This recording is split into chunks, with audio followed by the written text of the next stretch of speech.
It's the Cornbread Masala Show, and I'm Cornbread with the Southern Grit. And I'm Masala with the Northern Wit. Sounds good, Masala. Are you okay with that? I am totally okay with that. Let's get going. Yeehaw! Hello, everyone in the podcast world out there, and welcome to episode 5 of the Cornbread Masala Show. Brought to you by the dynamic duo of comedy and 859 Daily Grind LLC. Sounded good, Masala, and don't forget that we spell cornbread with 2 R's. For a double dose of that racial rhetoric. What? A double dose of that racial rhetoric. A double dose of that racial rhetoric. A double dose of that racial rhetoric. A double dose of that racial rhetoric. We doubling down on that racial rhetoric. Yes. Yeah. Sounding good, man. Anyway, looks like it's Wednesday, July 8th, 2026. And I hope everyone had a great Independence Day weekend.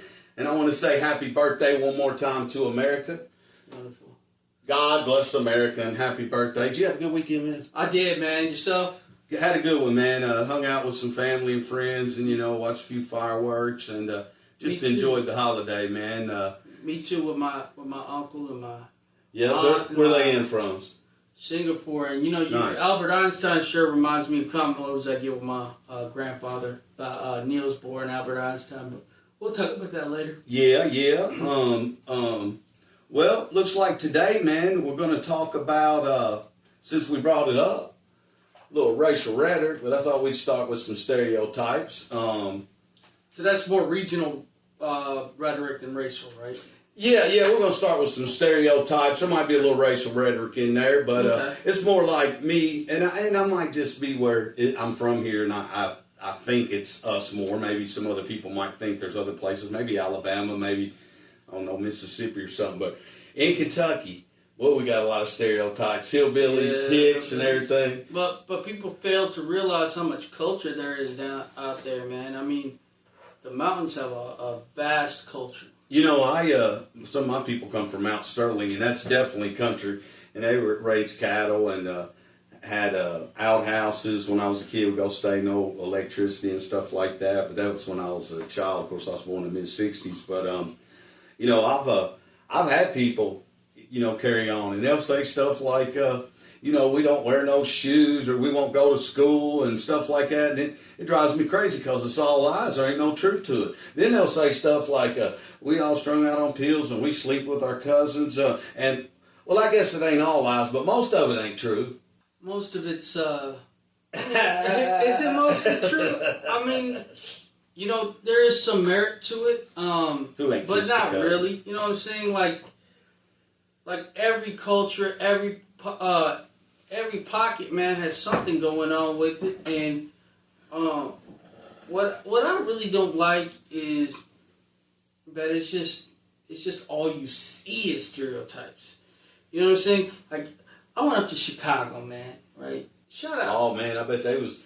Oh, my bad, I didn't mean to interrupt you, but I bet they was giving us a hard time from Chicago because we're right down heading south. We right there. For my Big Dog's album release, man. The good old Visual, man. Shout out Visual. That's my guy, though. Visual, man. Did he?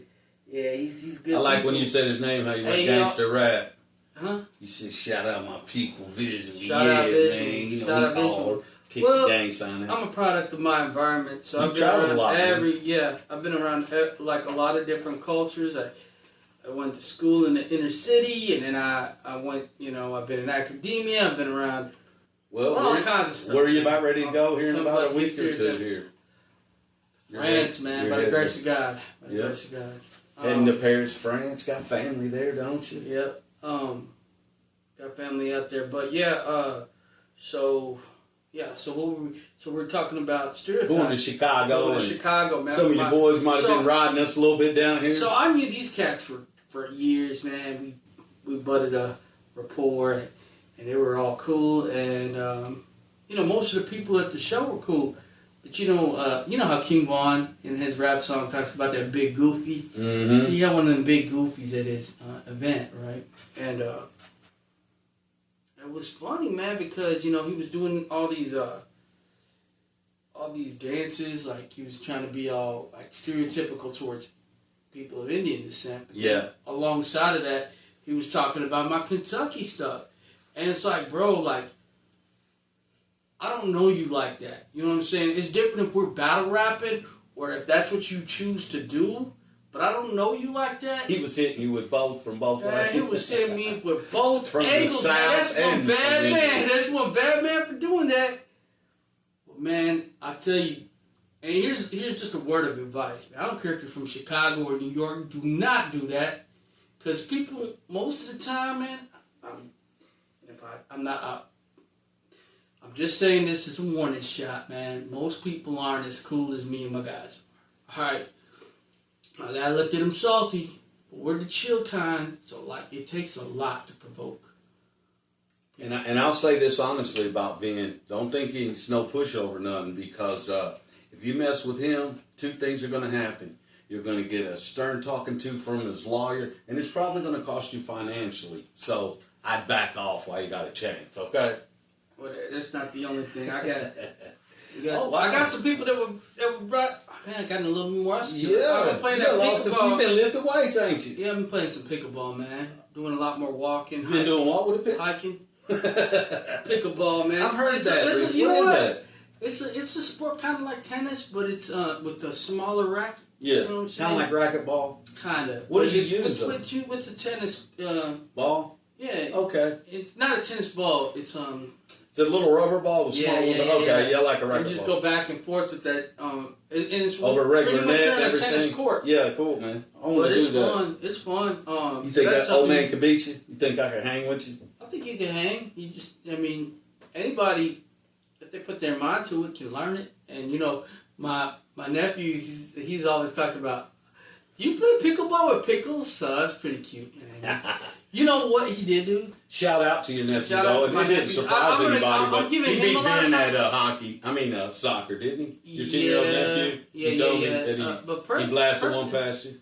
Preston's pretty, and I said, who didn't see that coming? Man, I'll give them all props, because, you know. They're cool. Sean can do 1,000 out of 10. Rayan comes up with these cool, he just blazes everybody out. Ballerinas. I'm trying to incorporate him into the show, but his mom barely lets him be incorporated into the show. So I haven't quite been able to infiltrate the nephews. They're the next generation. I'm going to try, he's got a lot of script writing ability, and he's a mastermind at that.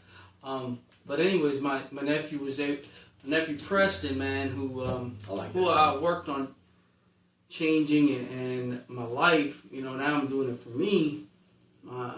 But Preston's really my, like, why. 10-year-old one? You're a 10-year-old one? Yeah, he's almost 10. But, he's cool.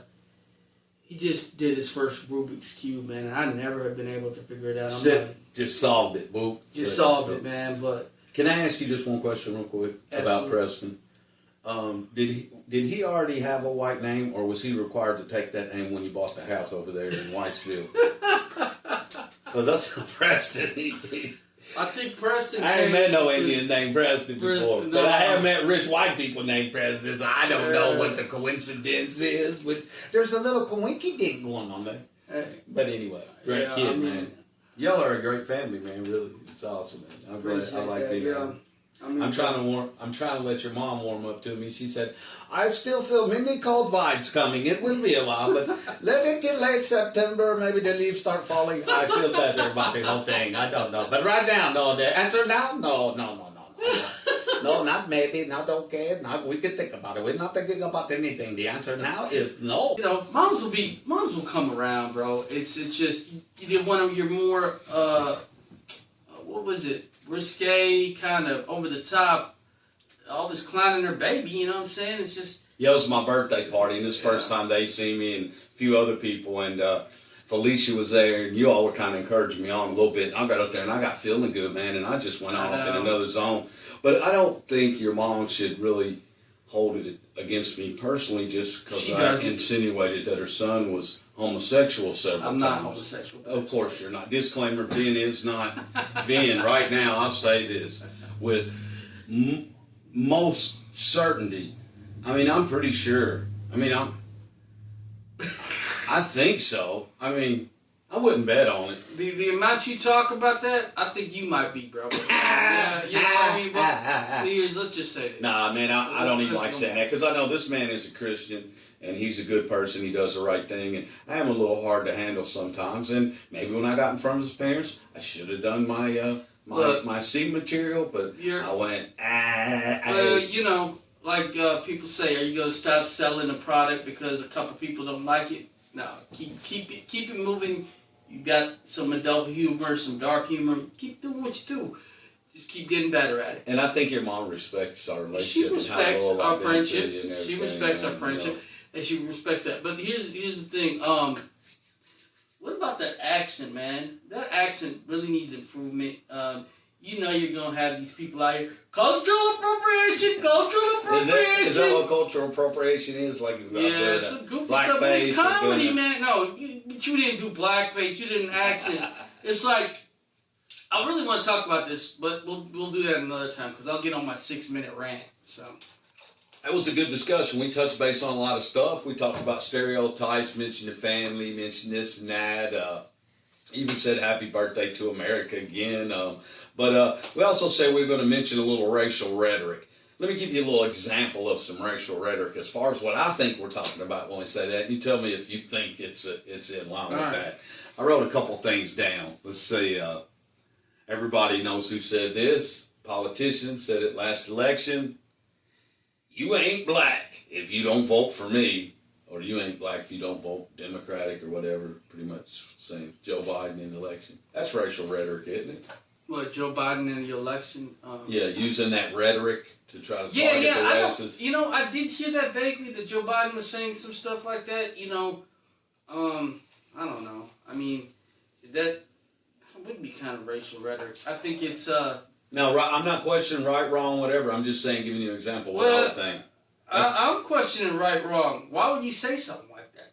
Not right, wrong, but I'm questioning... Because, like, right and wrong, well...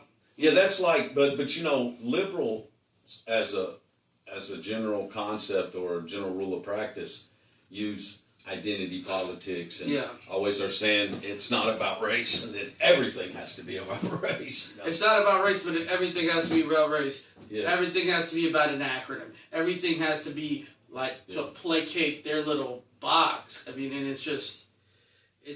Well, to me, what's insane is that ever since I was 10, people have been using that to me. You know what I'm saying? And you know, man, right before that, me and you've been hanging out, and it does come out in private sometimes because we do call each other my everything. I don't see a point, and I don't see a point in really, like, I used to get on message board and use that word, right, with the A, but, you know, people would harp on me. It was typically predominantly white people that would harp on me. But I'm going to do a disclaimer, man, and I wanted to make sure everybody knows. Yes, and I'm sorry to interrupt you, and you finish talking as long as you want, because we're getting away from what I wanted to say was, I'm not in any way promoting saying the N-word, or do I think it should be said in public. Do you know that the N-word offends people. And when I said it, it just kind of came out, because me and you've been buddying around, and we've been writing, and I write kind of dark blue stuff, humor, adult humor, and, you know, we'll be playing characters and acting crazy and acting like we're in the hood, and we'll use racial slurs. And I got out in public, and it kind of just slipped out. But no way do I support saying it. Do I say everybody should? I just am saying that it perplexes me sometimes when, like, a black person can come right behind me and say it 100 times, and it doesn't offend anybody. So it's not the word that's offending them. It's a white man saying the word. And I understand. That's good enough. Yeah, man. I mean, but... First of all, I mean, it's always going to be a debate who can say the N-word. And thank you for letting me interrupt and here's the thing. KRS-One, the rapper, has talked about this. If you look up KRS-One, and he puts up that the history of the N-word just got convoluted. It basically got flipped because the origins of it don't denote anything like a subservience or have anything to do with colonization, has nothing to do with slavery. It's just denoting, like, kingdomhood, right? So how it's been, it's just right now, it's just, and so the reason I don't use it is because it has become controversial racial rhetoric. It's used as racial rhetoric where you can And you just wanted to, you just said it loosely, like, man, like, yo, yeah, and yo, my wigger. And sometimes we just got to own our parts in it. So, like, I'll just say, like, yeah, you might have just gotten a little carried away, and you might have wanted to rabble rouse a little bit because it just was the tension. But I don't think. I know for a fact that your heart was in the right place. Your heart was in the right place, and you just wanted to have some gesture. Thank you, Venkat. I believe so. Thank you, Venkat. I still will rock with this man because, we got a lot of good stuff going on, and I will rock with him if he uses the N word, if he uses the SN word, if he goes to a Klan rally and starts. No, come on, play it. It ain't that bad. I quit the Klan a long time. No, I'm just kidding. Hey, I never will lie about it, man. Someone says, "Do you use the N word?" I say, from time to time, privately, but I try not to publicly because I know it offends people. And it slipped out there, and it's caused me some backlash. But anyway, man, I thought this has been a great conversation. Looks like we're wrapping up the Cornbread Masala Show. Another good debate, Masala. Anything to add? No, just have a good night, y'all. We love our friends and family and our people and all our fans. Keep watching the Cornbread Masala Show. I'm Cornbread. And I'm Masala. See you next time. Yes.